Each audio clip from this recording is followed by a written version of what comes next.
البدع والأهواء، أهل البدع العقائدية وأهل البدع السياسية.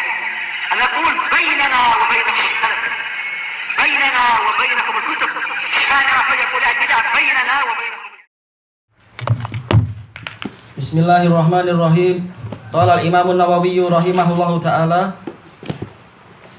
sebagai kelengkapan dari hadis Mu'adz bin Jabal, pembahasan hadis Mu'adz bin Jabal radhiyallahu an, Rasulullah SAW telah menyebutkan, fa inna haqqallahi 'alal ibad an ya'buduhu wa la yusyriku bihi syai'a. Karena sesungguhnya hak Allah kepada para hamba adalah agar mereka, yaitu hendaknya mereka menyembah Dia dan mereka tidak menyekutukan dengannya sesuatu apapun. Jadi hak yang tertinggi kembali kepada kalimatul la ilaha illallah. Dan kalimatul la ilaha illallah intinya adalah tauhid ibadah, tauhid uluhiyah, bukan tauhid-tauhid yang lain. Tayyib. Dan ini adalah hak Allah kepada hamba, karena memang Allah menciptakan manusia untuk itu.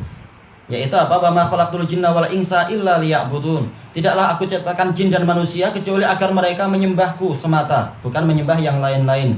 Oleh karena itulah barang siapa tidak menunaikan hak Allah ini, tidak menunaikan tujuan diciptakannya manusia, maka orang tersebut tidak ada harganya di sisi Allah Ta'ala. Dia sama saja dengan apa? Dengan binatang, atau bahkan lebih buruk lagi. Makanya Allah berfirman, qul ma ya'ba'u bikum rabbi laula du'aukum. Katakan kepada mereka, Rabbku tidak akan peduli, tidak akan ambil kisah dari kalian, tidak akan ambil berat dari kalian kalau bukan karena ibadah kalian.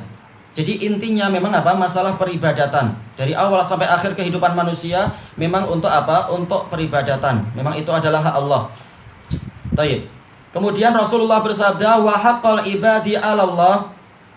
Sesungguhnya hak para hamba kepada Allah, Allah yu'adziba man la yusyriku bihi syai'a. Allah tidak akan menyiksa orang yang tidak berbuat syirik dengannya sesuatu apapun. Ini kabar gembira. Yaitu apa? Kalau kita tidak berbuat syirik, maka Allah tidak menyiksa kita. Allah akan mendatangkan sepenuh bumi ampunan, sebagaimana di dalam apa? Hadis Abi Dzar. Demikian pula di dalam apa? Hadis Bitaqah, itu hadis Abdullah bin Amr ibnul As. Walaupun dosanya sejauh mata memandang dikalikan 99 kali, ternyata apa? Kalau dia itu ahli tauhid, bukan ahli syirik, maka Allah Ta'ala akan mengampuni dia dan memasukkan dia ke dalam surga. Walaupun tentunya derajatnya tidak sama dengan orang yang rajin ibadah. Ataupun kalau Allah menyiksa dia, maka tetap asalkan dia punya tauhid, suatu saat dia akan mendapatkan syafaat di dalam neraka itu. Intinya adalah tidak akan rugi orang yang bertauhid. Walaupun apa, mungkin sempat disiksa atau tidak sempat disiksa, tapi apa, derajatnya tidak setinggi orang yang lain, asalkan dia ahli tauhid, dia tidak akan rugi sama sekali. Tayyib, maka inilah hakikat dari apa? Tijaratun tungjikum min adzabin alim. Perniagaan yang akan menyelamatkan kalian dari siksaan yang pedih. Yang pertama apa? Tu'minuna billah. Kalian beriman kepada Allah. Dan kita sudah tahu keimanan yang tertinggi adalah keimanan kepada Allah, yaitu kembali kepada makna tauhid la ilaha illallah. Amurukum bi arba wa anhakum an arba. Amurukum bil imani billahi wahdah. Aku perintahkan kepada kalian untuk beriman kepada Allah semata. Atadruna mal imanu billahi wahdah. Tahukah kalian apa itu iman kepada Allah semata? Qalu Allahu wa rasuluhu a'lam. Allah dan Rasulnya lebih tahu. Kemudian Rasulullah mengatakan, syahadatu alla ilaha illallah wa anni rasulullah. Persaksian la ilaha illallah dan bahwasanya aku adalah utusan Allah. Jadi inti keselamatan ada pada tauhid. Tayyib. Enggak akan rugi sama sekali orang yang memegang tauhid. Maka justru apa? Orang yang tidak mau tauhid ini rugi besar. Padahal apa? Ini lebih ringan.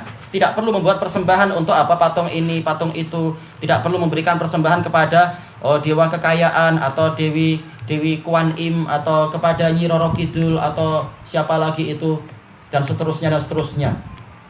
Tidak perlu kepada roh-roh ini dan itu. Cukup kita menjalankan zakat, yaitu apa? Membayarkan zakat dan bersedekah kepada orang-orang yang berhak mendapatkan sedekah. Cukup. Allah Ta'ala tidak meminta harta kita banyak-banyak dan seterusnya. Tidak ada rugi kita berbuat tauhid. Justru rugi kalau kita berbuat syirik. Berarti apa? Kerugian terbesar adalah orang-orang yang memusuhi dakwah tauhid. Ini kerugian terbesar.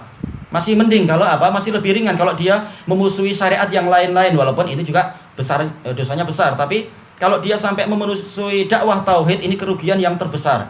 Karena Allah tidak akan mengampuni orang yang tidak bertaubat dari kesyirikan. Tayyib. Makanya Rasulullah SAW dalam kalimat yang sangat pendek ini justru intinya lah yang diinginkan. Tentang hak hamba adalah apa itu? Tidak disiksa kalau dia tidak berbuat syirik. Dan hak Allah adalah dia disembah dan tidak dipersekutukan. Berarti memang ini adalah inti dakwah, khulasah dan nubdah dari dakwah para rasul adalah ini. Maka sungguh rugi orang yang mengaku Islam, mengaku da'i, tapi justru memerangi perkara yang paling inti ini, dakwah tauhid. Baik, kalau dakwah tauhid sudah engkau perangi, apa yang tersisa dari Islammu kalau begitu hakikatnya? Walaupun kita tidak kemudian bermudah-mudah mengkafirkan karena banyak orang yang jahil. Tapi apa yang tersisa di sisi Allah kalau inti Islam justru malah engkau perangi? Wa ma arsalna min qablika mir rasulin illa nuhi ilaihi annahu la ilaha illa ana fattaqun. La ilaha illa ana fa'budun. Tidaklah aku mengutus kepada seorang rasul pun sebelummu kecuali aku wahyukan kepadanya tiada sembahan yang benar kecuali aku, maka sembahlah aku. Jadi inti dakwah adalah apa? La ilaha illallah, dan makna la ilaha illallah adalah tauhid ibadah. Kalau tidak ada itu maka berarti apa? Telah menyelisihi para rasul yang orang-orang mengharapkan syafaatnya. Sementara orang yang paling berbahagia dengan syafaat adalah orang yang ikhlas mengucapkan la ilaha illallah murni dari hatinya, tidak lagi tergantung pada yang lain-lain. Tayyib. Dan ini adalah kabar gembira bahwasanya orang yang tidak berbuat syirik dia akan mendapatkan apa? Jaminan tidak disiksa oleh Allah. Apakah jaminan itu mutlak atau muqayyad? Kembali kepada kualitas orang ini sendiri nantinya. Faqultu ya Rasulullah afala ubasyirun nas? Saya berkata, wahai Rasulullah, apakah tidak sebaiknya saya kasih kabar gembira ini pada orang-orang? Tayyib. Kabar gembira dinamakan sebagai bisyarah karena apa? Menyebabkan orang jadi masrur, gembira, ceria sampai apa? Hatta dhahara sururuhu alal basyarah, sampai nampak kegembiraan itu di kulit-kulitnya. Bisyarah dari apa? Dari bisyar, yaitu apa? Yaitu kulit. Kenapa dikatakan bisyarah? Karena apa? Kegembiraan sampai nampak di kulitnya. Qal la tubasyirhum fayattakilu. Jangan engkau memberikan kabar gembira kepada mereka karena nanti mereka akan bersandar kepada kalimat ini dan tidak mau ibadah. Tayyib.